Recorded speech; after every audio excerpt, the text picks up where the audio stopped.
지성소로 나아가야 됩니다. 오늘 저와 여러분이 지성소로 나아가면 승리하게 되어 있습니다. 지성소로 나아간다는 것은 하나님의 임재를 경험하는 거죠. 승리가 있습니다. 여러분, 하나님의 임재가 함께 가면 형통함이 있습니다. 하나님이 우리 인생을 형통케 하시는 거죠. 승리케 하시는 거죠. 그게 바로 은혜고 응답이고 그게 바로 복입니다. 오늘 하나님의 지성소로 우리가 나아가려면 들어가려면 하나님 임재로 들어가려고 하면 네 가지 조건이 있습니다. 하나님께서 하나님을 예배하는 자들에게 요구하시는 그 조건들이 있는데요. 히브리서 10장 22절입니다. 우리 마음이 뿌림을 받아 악한 양심으로부터 벗어났고 우리 몸은 순수한 물로 씻겼으니 우리가 믿음에 충만한 확신 속에서 진실한 마음으로 가까이 다가가자.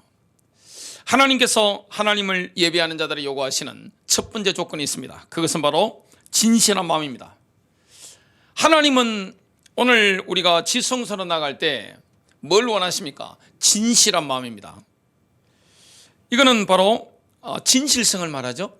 하나님은 뭘 원합니까? 진실성, 정직성, 충성심. 주님이 오늘 우리에게 요구하시는 게 뭡니까? 신실함입니다.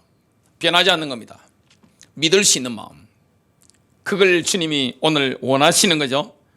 전적인 헌신, 이 마음을 원하는 겁니다. 끄리낌이 전혀 없는 그 마음을 원하는 겁니다. 주님이 원하시는 게 바로 이겁니다. 지금 21세기에는 신실함, 충성심 이런 게 없어지는 시대잖아요. 쉽게 약속이 어기버리고 뭔가 중요한 이런 것을 하고 있다 할지라도 기분 나쁘면 그냥 파토내버리고 이런 것이 너무나 많은 시대인데 믿을 수 없는 시대잖아요. 신뢰가 지금 다 깨지고 있잖아요. 정치인이라든지 종교인 그 누구도 못 믿잖아요. 옛날에 그 요한 웨슬리가 사역을 했던 그 시대에 영국에서 은행 가면 담보 없이도 대출을 내주는 집단이 있었습니다. 그게 바로 감리교회입니다. 감리교도라면 믿고 빌려주는 겁니다. 왜냐? 워낙 성령이 강력하게 역사하기 때문에 사람들이 믿을 수 있는 거예요. 충성스러운 거예요. 거짓말을 하지 않는 거예요. 정직한 거예요. 요즘 제가 어떤 교회 목사입니다. 어떤 교회 장로입니다. 은행 가가지고 담보 없이 대출 좀 해주시오 그러면 아마 그 방송에 나올 가능성이 상당히 높습니다. 약간 이상한 사람 취급받을 가능성이 상당히 높죠. 안 믿잖아요.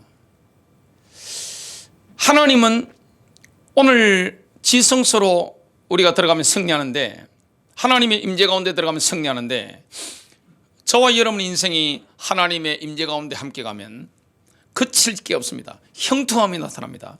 내 개인 인생이든 그게 가정이든 교회든 다 마찬가지인데 뭘 원합니까? 충성심을 원하는 거예요.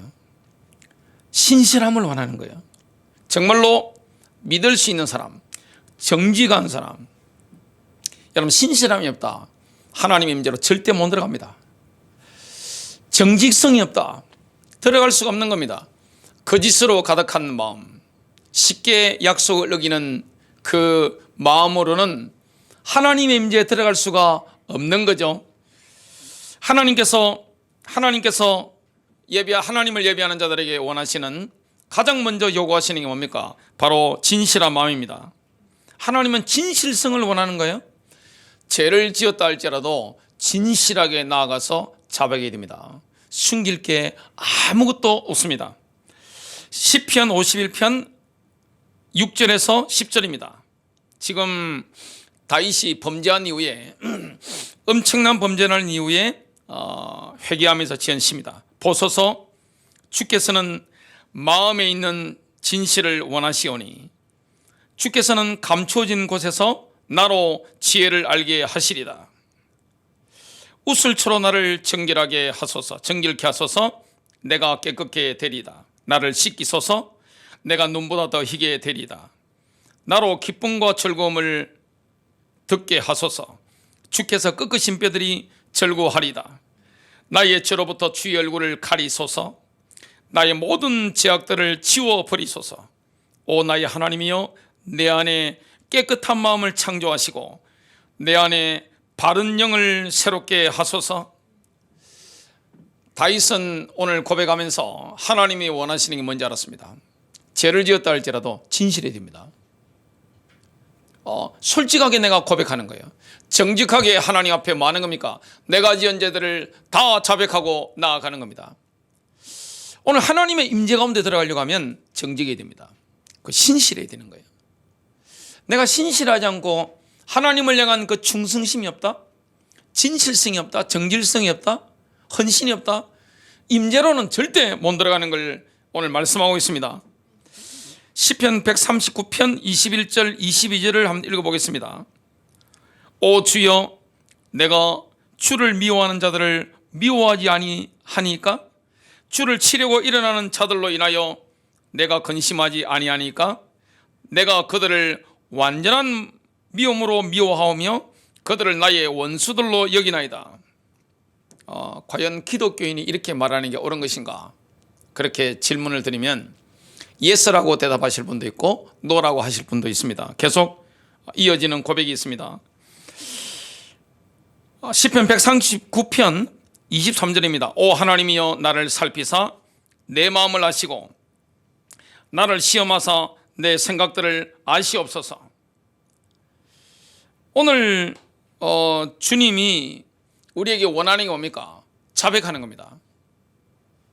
주님이 뭘 원합니까? 진실한 마음, 정직한 마음, 솔직한 마음, 신실한 마음, 이걸 원하시는 겁니다. 하나님 앞에는 숨길 게 아무것도 없습니다. 하나님은 뭘 원합니까? 진실한 마음, 이걸 원하는 겁니다. 시편 139편 24절입니다. 또 내 안에 어떤 사악한 길이 있는지 보시고 나를 영존하는 길로 인도하소서. 자백하는 것은 누구를 위한 겁니까? 하나님을 위한 게 아닙니다. 나를 위한 겁니다. 내가 하나님 앞에 나의 죄를 자백하고 진실하게 오픈하는 거예요. 이걸 하나님이 기뻐하는 겁니다. 이사야 선지자가 예언을 했는데요, 이사야 시대는요, 예루살렘 성전에 예물이 흘러넘치고 있었습니다. 사람들이 그냥 꽉 들어차는 예배당에 차고 얼마나 많은 헌금이 쏟아져 들어오는지 모릅니다. 굉장한 거예요. 그런데 하나님께서는 진실한 마음이 없는 예배와 예물을 역겨워하셨습니다. 우리가 많은 물질을 하나님께 드릴 수 있습니다. 그리고 예배에 참여할 수 있습니다. 그런데 진실한 마음이 없다? 하나님 앞에? 하나님 그 예배를 굉장히 역겨워하시는 거예요. 우리가 많은 헌금을 드렸는데, 그리고 내가 예배를 꼬박꼬박 다 참석하는데 하나님을 향한 진실한 마음이 없으면 하나님 그 예배와 그 예물에 대해서 굉장히 역겨워하시는 것을 예언하고 있습니다. 이사야서 29장 13절입니다. 그러므로 주께서 말씀하시기를 이 백성이 입술로는 나를 가까이 하며 그들의 입술로는 나를 존경하나 그들의 마음은 내게서 멀리 떠났으며 나를 향한 그들의 두려움도 사람들의 법기로 가르친 것이라. 하나님은 우리의 마음이 하나님을 향해서 신실하기를 원합니다. 정직하기를 원합니다. 죄를 지었다 할지라도 깨끗하게 자백하기를 원합니다. 하나님 앞에 충성된 그 마음으로 나오길 원합니다. 그런데 우리가 하나님께 예배당을 지어드릴 수도 있고 이사야 선지자 시대처럼 많은 예물을 하나님께 갖다 바칠 수도 있고 종교적인 행위를 할 수 있습니다. 그런데 진실한 마음이 없잖아요. 내 마음이 주님을 향하지 않잖아요. 그럼 하나님 굉장히 역기우신 거예요. 아무 감동이 없는 거예요. 그 헌금을 드렸다고 하나님 복을 주겠습니까? 헌금을 드릴 때는 진실한 마음으로 내 중심을 다해서 기쁜 마음으로 내가 드리는 것이지, 그 헌금 액수에 주님이 감동을 받아가지고 깜짝깜짝 놀라고 이런 법은 없습니다. 예배에 열심히 내가 참석하는 것과 내 마음이 하나님을 향해서 쫙 있는 것, 이거는 다를 수 있는 겁니다. 참 이 부분에 대해서 그 당시 이사야 시대는 이스라엘 백성들이요, 하나님의 말씀을 알아들을 수가 없는 겁니다. 이해할 수가 없는 거예요.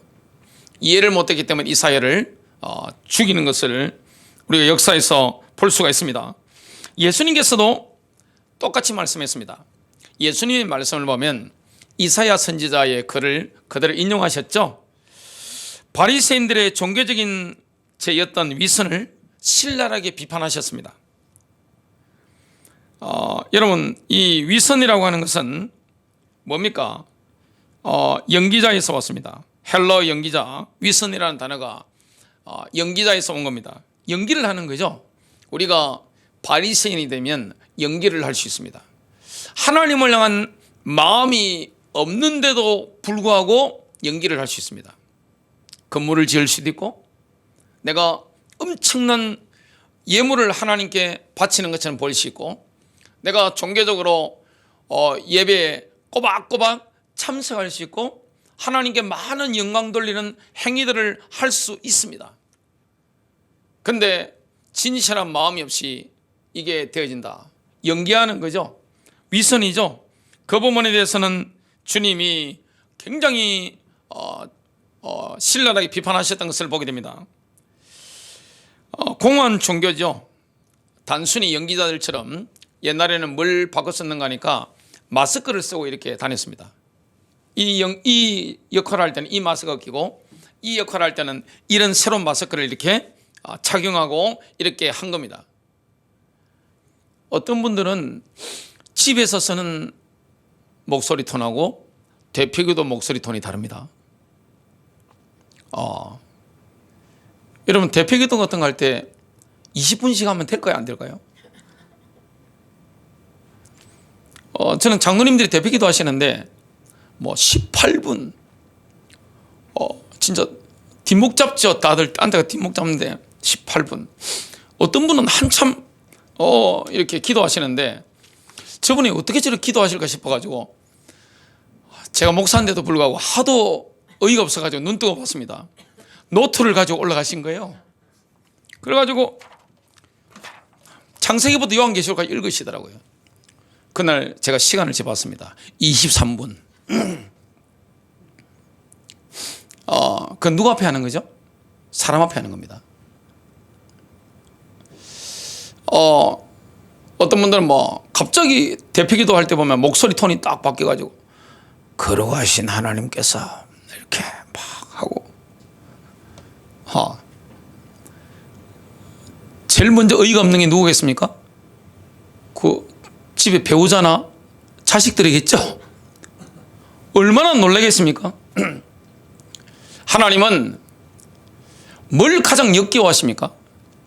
우리가 지성소에 들어가야 되는데 하나님을 만나면 그 기쁨과 영적인 체험이 되어지면 엄청난 기쁨과 평안과 그 능력과 안식이 있는데, 내가 많은 돈을 갖다 바치고 예배에 참석한다고 해서 하나님 기뻐하는 게 아니에요. 역겨워하십니다. 삶 속에서 내 마음이 주님을 향해야 되는데 그게 안 되고, 이때 얼굴과 저때 얼굴이 바뀌고, 이때 목소리와 저때 목소리가 자꾸만 바뀌고 가식적으로 하는 거, 거기에 대해서는 주님께서 굉장히 신랄하게 비판하셨습니다. 주님은 뭘 원합니까? 우리의 신실한 마음을 원하는 겁니다. 진실된 마음을 원하는 겁니다. 정직한 마음을 원하는 거예요. 헌신된 그 마음을 원하시는 겁니다. 우리의 마음을 원하시는 거지 자꾸 돈을 요구하시는 게 아니에요. 예배 많이 참석하라 이걸 원하는 게 아니에요. 주님은 우리의 뭘 원합니까? 나의 온 마음을 원하는 겁니다. 이걸 주님이 기뻐하시는 거죠. 이사야 선지자가 예언을 했는데요, 하나님께서는 영적인 위선자들에게 뭘 제거해 버리셨습니까? 여러분, 자꾸 마스크를 여기 끼다고 저기 끼다고 마스크를 자꾸 바꿔 끼면 위선자가 되면, 연기자가 되면, 종교적인 연기자가 되면 하나님께서 그 사람에게서 걷어가 버리는 게 있습니다. 진리를 볼 수 있는 능력을 걷어가 버립니다. 진리를 보지 못하는 거예요. 사람이 메시지를 이해하는 것은 머리가 좋은 사람 빨리 알아듣습니다. 근데 내 마음이 주님을 향해서 진실하지 않으면, 신실하지 않으면, 하나님을 향한 충성심이 없다면, 진실성이 없다면 진리를 볼 수 있는 능력 자체가 제거되어 버립니다. 이사야서 29장 14절, 그러므로 보라, 내가 이 백성 가운데서 놀라운 일을 추진하리니 놀라운 일과 이적이라. 그들의 현자들의 지혜가 없어지고 그들의 총명한 자들의 명철이 숨겨지리라 하셨도다. 정말 우리는 믿음을 충성심이라고 번역할 수 있습니다.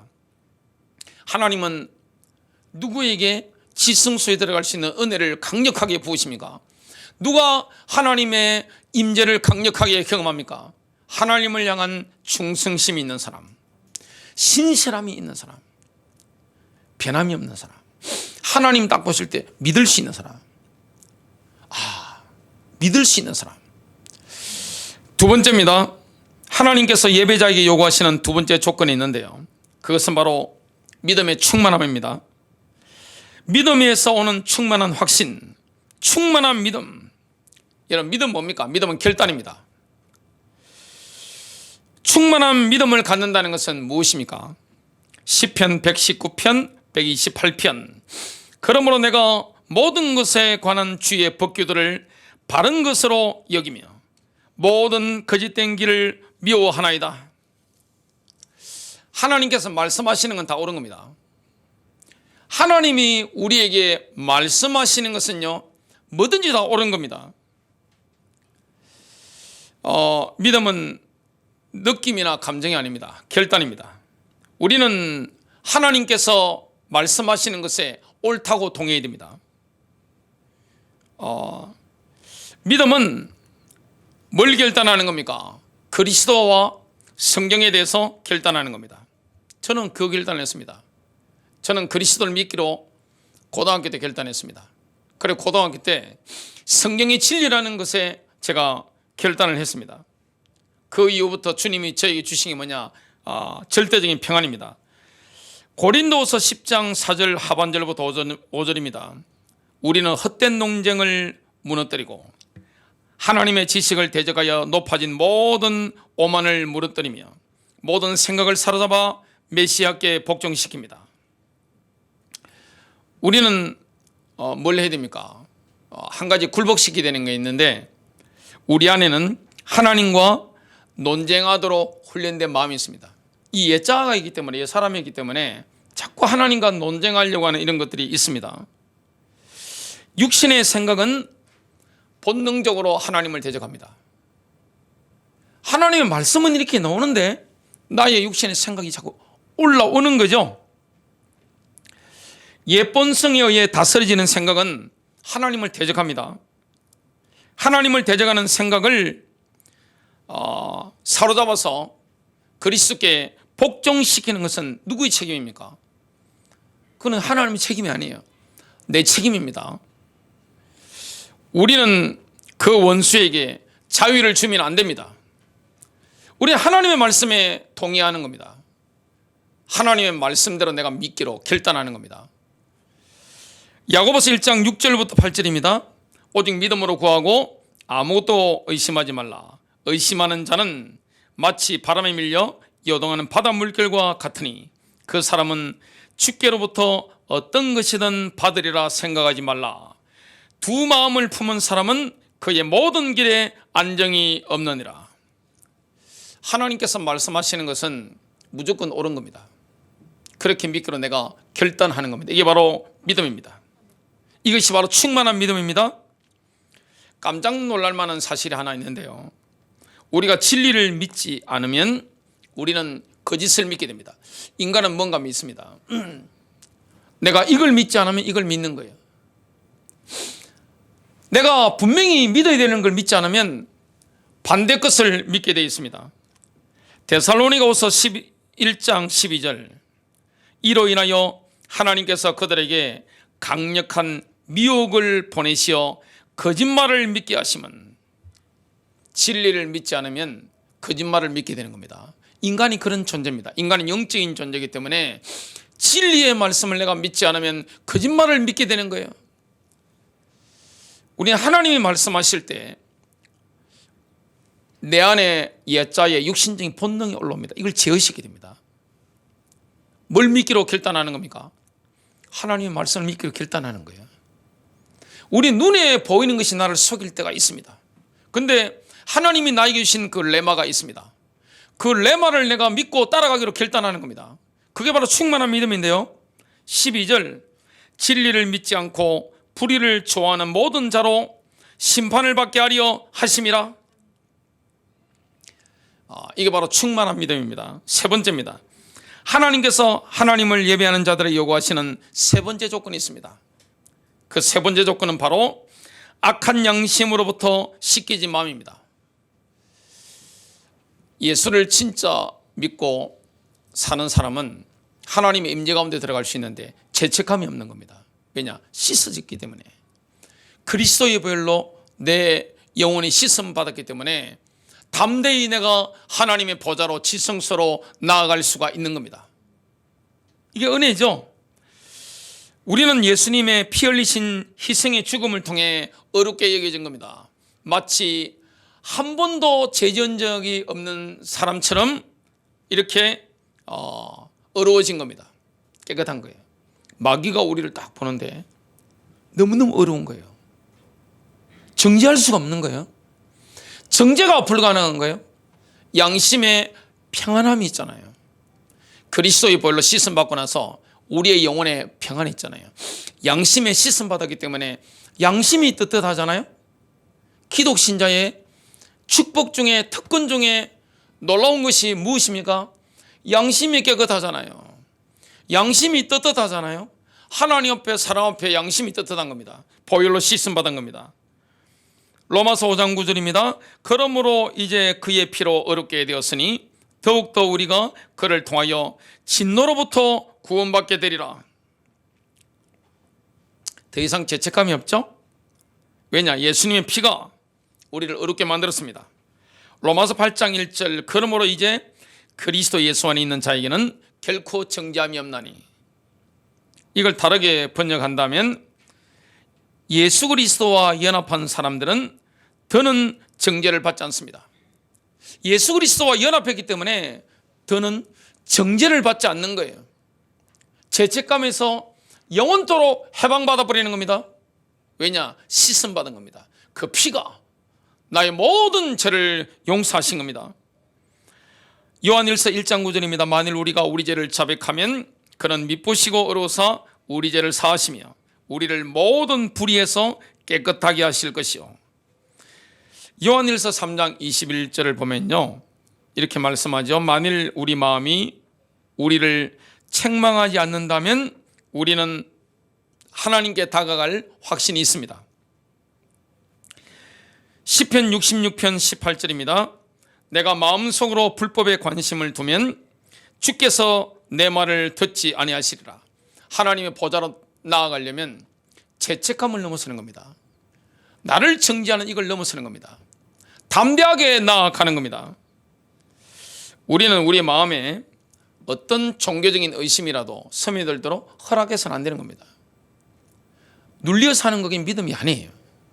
죄책감에 시달려 사는 거 그 믿음이 아니에요. 자기 연민에 빠지는 건 믿음이 없는 거예요.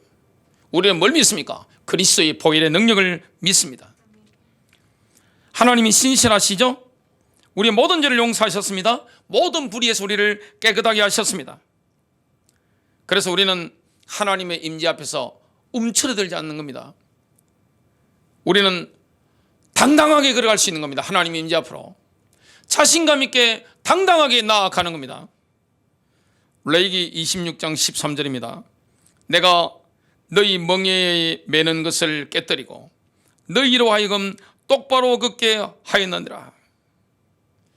하나님은 모든 걸 기억하실 수 있지만 잊어버리기로 결정하신 것에 대해서는 기억하지 않습니다. 완전히 잊어버리는 거죠.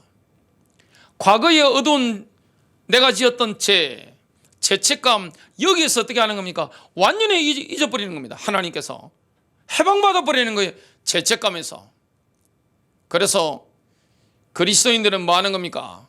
나를 용서하신 주님을 찬양하는 거예요. 이만큼 위대하신 일을 하신 거예요. 내 양심을 눌렀던 모든 죄책감에서 나를 완전히 해방하신 거예요. 주님이 이만큼 위대한 일을 하신 거예요. 기독교인은 양심이 자유롭잖아요. 양심이 떳떳하잖아요. 하나님의 임재 앞에서 움츠들지 않잖아요. 하나님의 지성소에서도 담대히 나아가게 되는 겁니다. 히브리서 10장 17절 또 그들의 죄들과 불법들을 다시는 기억하지 아니하라고 하였습니다. 하나님께서 예배자들에게 요구하시는 네 번째 조건이 있습니다. 그것은 순수한 물로 씻겨진 몸입니다. 깨끗한 물로 씻겨진 우리의 몸입니다. 이런 몸을 가지고 우리는 어디에 들어갑니까? 지성소로 들어갑니다. 우리가 하나님을 예배하며 지성소로 나아가는 데 있어서 우리의 몸이 영향을 주는 겁니다. 이걸 지금 말씀하고 있는 거예요. 내가 하나님의 임재로 들어가는데, 지성소로 들어가는데 우리의 몸이 영향을 주는 겁니다. 히브리서 10장 22절입니다. 그러므로 우리 마음이 핏부림으로 나쁜 양심에서 깨끗해지고 우리 몸도 깨끗한 물로 씻겨졌으니 믿음에서 오는 충만한 확신 안에서 진실한 마음을 가지고 지성소로 나아갑시다. 하나님의 말씀이 우리를 정결케 하십니다. 놀랍죠? 어떻게 하나님의 말씀이 우리를 정결하게 만들어줍니까? 바로 성령을 통해서 그렇게 하시죠. 베드로전서 1장 22절 너희가 성령을 통하여 진리에 순종함으로, 성령님을 통하여 진리에 순종함으로 너희 혼들을 정결하게 하여, 정결하게 씻어주는 겁니다. 요한일서 3장 3절입니다. 그분 안에서 이 소망을 가지는 사람은 누구나 그분이 정결하신 것처럼 자신을 정결하게 하느니라. 말씀에 순종하면 우리는 순결해집니다. 정결해집니다. 어느 정도로 순결해져야 됩니까? 어느 정도로 우리 영혼이 정결해져야 됩니까? 예수님께서 순결해진 것처럼 순결해지는 겁니다. 우리의 영혼이, 우리 몸이 깨끗하게 정결케 되는 거예요. 그래서 우리가 하나님의 임재로 들어가는 겁니다. 지성소로 들어가는 데 있어서 우리의 몸이 영향을 주는 겁니다. 몸도 굉장히 중요한 거죠. 그래서 성적인 부도덕을 조심하라, 이 말씀을 지금 주님이 하고 계시는 겁니다. 데살로니가전서 4장 3절과 4절이죠. 하나님께서 원하시는 것은 여러분이 거룩해지고 성적 부도덕함을 버리고 성적 충동을 거룩하고 존중하는 태도로 다루는 방법을 아는 것입니다. 하나님은 뭘 원하실까요? 우리가 주님 앞에 가는 그날까지 우리의 영혼뿐만 아니라 우리의 몸까지 순결하게 보존되길 원합니다. 주님은 우리의 몸도 순결하기를 원하시는 거죠. 데살로니가전서 5장 23절 평강의 바로 그 하나님께서 너희를 온전히 거룩히 구별하시기를 원하노라. 내가 하나님께 기도하여 너희 온 영과 혼과 몸을 우리 주 예수 그리스도께서 오실 때까지 흠없이 보존해 주시기를 구하노라.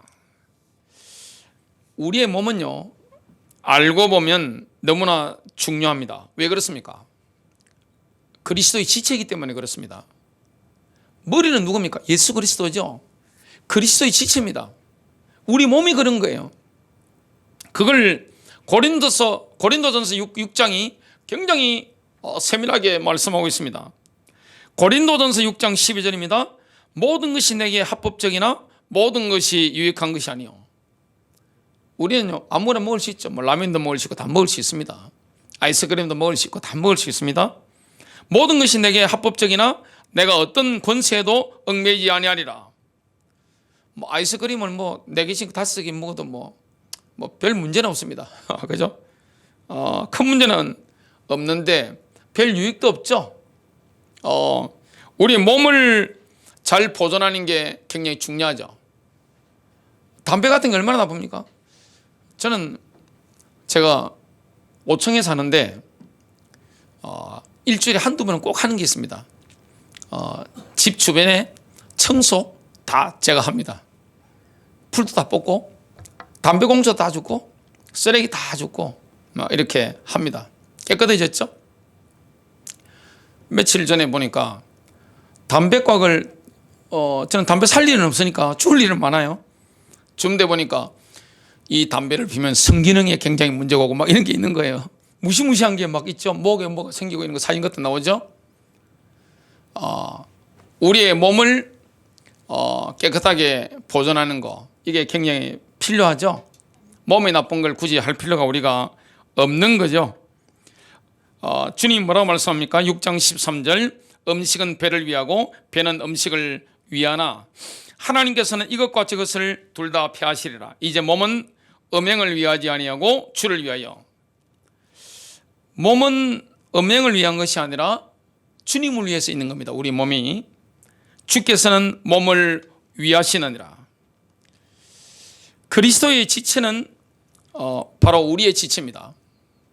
그리스도께서는 우리의 지체를 가지고 일하실 수밖에 없습니다. 놀라운 진리죠. 고린도전서 6장 14절부터 17절입니다. 하나님께서는 주를 살리셨으니 그분의 능력으로 우리도 살리시리라. 너희의 몸이 그리스도의 지체인 줄을 알지 못하느냐? 우리의 몸이 그리스도의 지체입니다. 내가 그리스도의 지체를 가지고 장녀의 지체로 만들겠느냐? 결코 그럴 수 없느니라. 또한 장녀와 합하는 자는 한 몸인 것을 너희가 알지 못하느냐? 우리가 그리스도와 연합되면 영적으로 하나가 됩니다. 장녀와 합하는 몸도 하나가 된다는 이 말씀이죠. 그가 말씀하시기를 둘이 한 몸이 되리라고 하셨느니라. 그러나 주와 합하는 자는 한 영이니라. 우리가 왜 성적인 부도덕을 멀리해야 될까요? 우리의 몸이 우리 안에 사시는 성령님을 위한 바로 성전이기 때문에 그렇습니다. 고린도전서 6장 18절부터 20절입니다. 음행을 피하라. 사람이 범하는 죄마다 몸 밖에 있지만 음행하는 자는 자기 몸에 죄를 짓는 것이라. 그래서 우리가 음란하게 살면 어디 가운데 못 들어간다는 말씀이죠. 하나님의 임재에는 절대 못 들어갑니다. 예배당에 앉아 계셔도 마찬가지입니다. 못 들어갑니다. 그 영적인 충만함의 은혜 속에 가늠하고 있는 상태에서는 내가 들어갈 수는 없죠. 그걸 지금 말씀하고 있는 겁니다.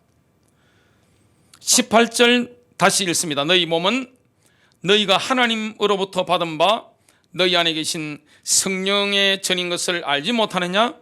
너희는 너희 자신의 것이 아니니라. 너희는 값을 치르고 산 것이니 그러므로 하나님의 것인 너희 몸과 너희 영으로 하나님께 영광을 돌리라. 우리의 몸은 성령님의 전입니다. 거룩하신 성령님이 어디 계시는 겁니까? 나의 몸 안에 거하시기 때문에 다른 죄와 성적인 죄는 차원이 다른 겁니다. 우리의 삶을 그리스도께 우리는 헌신했습니다. 그 이후에 세례를 받았죠. 세례를 받는다고 하는 것은 뭡니까? 내가 그리스도께 헌신했다는 증거죠. 내가 예수 그리스도를 영접했다는 것, 세례를 받았다는 것은 뭡니까? 내가 이미 그리스도께 헌신됐다 이 말씀입니다. 일단 세례를 받은 이후에는요, 우리의 몸을 산제사로 바쳐야 됩니다. 왜냐? 그리스도께 이미 헌신한 거기 때문에 그렇습니다. 우리의 몸을 하나님께 산제사로 드리는 겁니다. 영혼은 당연한 거고 나의 몸을 그렇게 드리는 거죠. 나의 몸이 굉장히 중요한 거죠. 로마서 12장 1절입니다. 그러므로 형제들아 내가 하나님의 긍휼을 힘입어 너희에게 간청하노니 너희는 너희 몸을 거룩하고 하나님께서 받으실 만한 살아있는 희생물로 드리라. 그것이 너희에 합당한 섬김이니라. 우리의 몸은 누구 겁니까? 우리 게 아닙니다. 하나님의 것입니다. 내 몸은 하나님의 것이에요. 왜냐? 내가 그리스도께 헌신했기 때문에, 이미 드렸기 때문에 그런 거죠. 로마서 6장 12절부터 13절. 그러므로 너희는 죄가 너희의 죽을 몸 안에서 군림하지 못하게 하여. 우리 몸 안에서 죄가 왕노릇하면 되겠습니까? 그러면 안 된다는 거죠. 제어를 해라 이 말씀입니다. 몸의 정욕안에서 죄에게 순종하지 말고 자유의지를 사용해야 되는 겁니다. 또한 너희 지체를 불의의 도구로 죄에게 내주지 말며 우리의 몸을 가지고 성적인 죄를 자꾸 짓는 것은 안 된다는 말씀을 하고 있는 거죠. 이 몸을 가지고 다른 여러 가지 죄를 지을 수 있는데 그렇게 하면 안 된다는 것을 지금 말씀하고 있는 겁니다. 오직 너희 자신을 죽은 자들로부터 살아난 자로서 하나님께 드리며 너희 지체를 의의 도구로 하나님께 드리라. 결론 맺습니다. 어떻게 하면 지성소로 나아갈 수 있습니까? 진실한 마음입니다. 내가 교회 헌금을 갖다 바치고 이게 아니에요. 내가 하나님을 위해서 많은 돈을 내가지고 굵직굵직하게 돈을 내가지고 건물을 지어드리고 이게 아니에요. 지금 내가 예배 시간마다 많이 참석하고 이게 우선이 아니에요. 뭘 원하는 겁니까? 충성된 마음, 하나님을 향하여 충성된 마음, 충성심. 하나님은 뭘 원하는 겁니까? 믿을 수 있는 사람을 원하는 거예요. 신실한 사람, 충성된 사람, 진실한 사람, 정직한 사람, 니고데모 같은 나다나엘 같은 사람, 이런 사람을 주님이 기뻐하는 거죠. 그리고 충만한 믿음입니다. 그리스도를 믿기로 결단하는 겁니다. 여러분, 예수님에 대해서 어마어마하게 많이 알고 영접한다? 언제 영접하겠습니까? 그 그리스도의 폭이 얼마나 넓은데 믿기로 결단하는 겁니다. 하나님의 말씀에 대해서 성경이 얼마나 무궁무진합니까? 이 말씀이요, 감리 교인들이 이해하는 성경, 장로교회 교인들이 이해하는 성경, 또 오순절 교인들이 이해하는 성경, 서로 이게 스펙트럼이 좀 틀리잖아요. 이 말씀이 어마어마하게 무궁무진한 건데 이걸 다 이해하고 내가 하나님 말씀이 진리다 이렇게 믿기로 결단한다. 언제 하겠습니까? 못하죠. 하나님 말씀은 내가 진리다, 하나님이 말씀하시는 것은 무조건 옳은 것이다, 그걸 내가 믿기로 결단하는 겁니다. 이게 충만한 믿음이에요. 이 말씀이 진리라는 걸 믿지 않으면 하와처럼 됩니다. 거짓말을 믿게 되는 거예요. 사탄의 말을 믿게 되는 거예요. 그리고 지성소로 나아가려면요, 악한 양심으로부터 씻기지 마음입니다. 죄책감이 없는 거예요. 내 양심이 너무너무 자유한 거예요. 담대한 거예요. 하나님을 향하여 떳떳한 거예요. 움츠드는 게 전혀 없는 겁니다. 담대히 나아가는 겁니다. 은혜의 보좌 앞으로. 또한 깨끗한 물로 씻겨진 몸입니다. 우리의 몸이 하나님의 임재로 들어가는데 굉장한 영향을 끼칩니다. 승리하시길 바랍니다.